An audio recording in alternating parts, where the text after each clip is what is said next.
I am Marcin Migdal coming to you from TheLogicBox.com. In this video tutorial, we're going to continue with our series of blog topics. In this video, I will be demonstrating what is good and what is bad about a particular set of videos and how to properly optimize your images if they are not 1080p on YouTube when you use the import widget. We're going to be using our client JoshBoss to demonstrate this. Right away, we are logged into the admin side of the joshboss.com, and we are on the blog post section, which is right here. And now let's go display one of the posts. Okay, so here's a post. We can see that the video that was created was not shot in HD, so therefore YouTube automatically will not assign an HD featured image, which our system will use to import. What we want to do is we want to create our own custom featured image and upload it either on YouTube and then re-import the image again using this video, or alternatively just upload it using our interface. So let's get started. I will be using Adobe Photoshop to create my images. However, you can use any paint program that you want. First thing you want to do is go into your paint program and start a new document, and you want to ensure that it is created at 1920 pixels wide by 1080 pixels high. Resolution is 72, color mode is RGB. This gives us a blank canvas where we can paste in the keyframe or a screenshot that we will be taking from the video that will be creating the HD image for the featured image on our blog post. Okay, we're gonna go back in here. Now, multiple ways of getting the screenshot. The easiest way, of course, is to just load up the video, play it.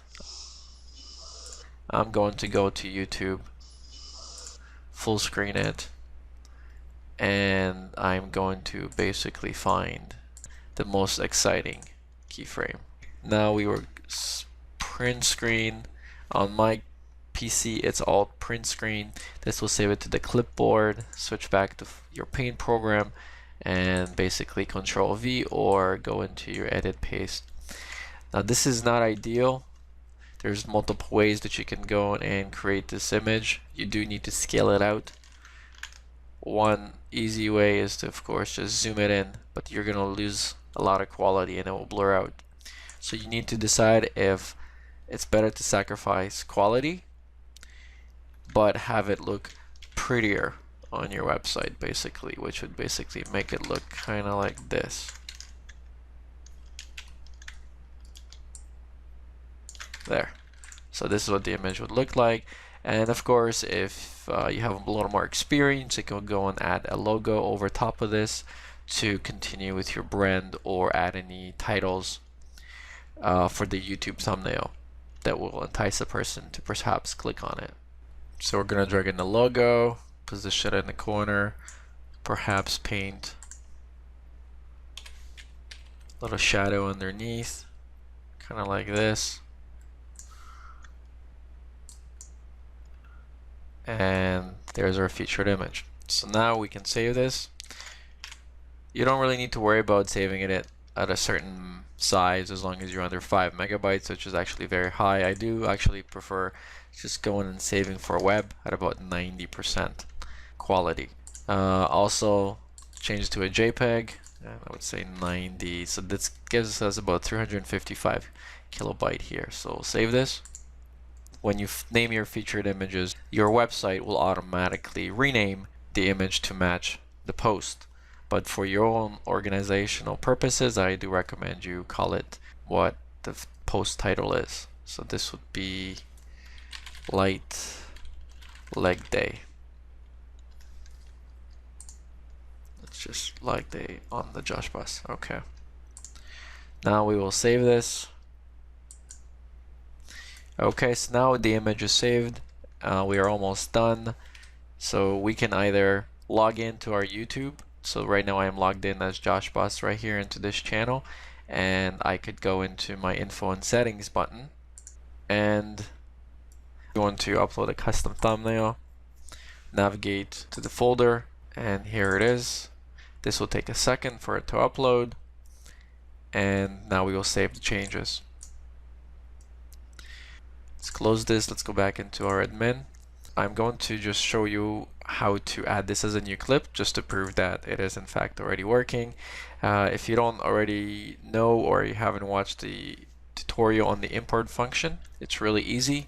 You go to your blog posts, add new post, click the import, and you paste in your YouTube link, copy directly from the address bar, leave all these tags checked, and click import data. Everything is uploaded, including the new featured image.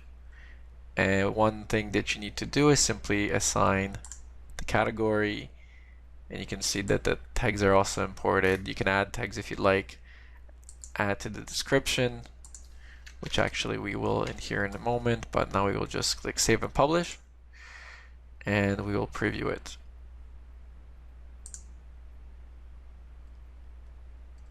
And there you go. So there's the featured image, and it's showing the YouTube video's featured images here. So when we click play, it actually plays the video.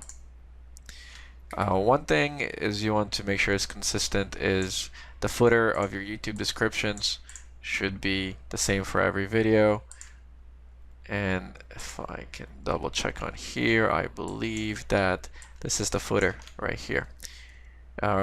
You can change this under your channel upload defaults. So this is where you would upload the defaults for any new videos that you would add. You wouldn't necessarily need to retype all the tags again. You could just add to the tags and remove them, and this footer is always going to be assigned right away to every new video that you upload. Going to change this and add this custom. And if you remember to add a URL interactivity to this, you press spacebar and you insert edit link and you target to new window. You always want to make sure you point to a new window so the users don't ever leave your page. And we would save this once again, and there we go. We're gonna go back to our light day here. Okay, so this is the original one. So this is the second way of doing this without importing. You can see that the thumbnail is already done, but we don't have a featured image. So we're gonna close this, and we simply upload image, and we choose the image that we just uploaded.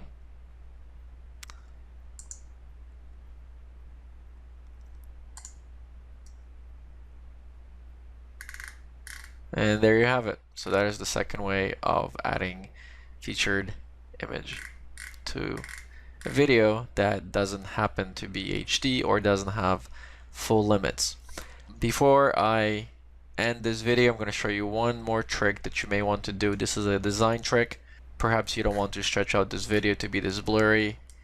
If you don't, then what I would recommend is, and save yourself a copy of this so you can have it up for later. Change to a PSD file. This way, next time we want to do this in another video, we just open up the file and we already have the logo in here. But the other way that I would do this is I would just scale this out just a little to lose the YouTube information, and then I would duplicate this as a layer. And I've seen this done in a couple of different videos. Scale this out all the way.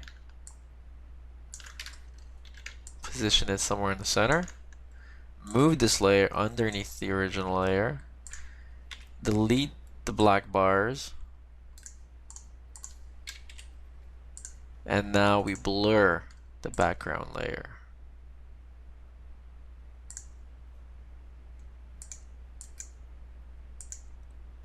Kind of like that.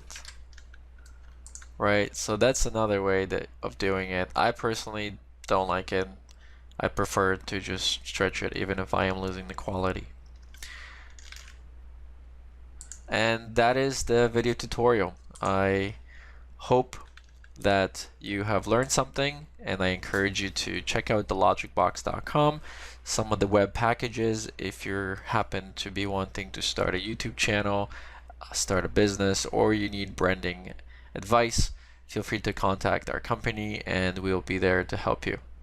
Again, my name is Marcel Migdal, coming to you from TheLogicBox.com, and make sure you tune into the other video tutorials that we have offered on our YouTube channel and in the dashboards of our CMS pages. Thanks again.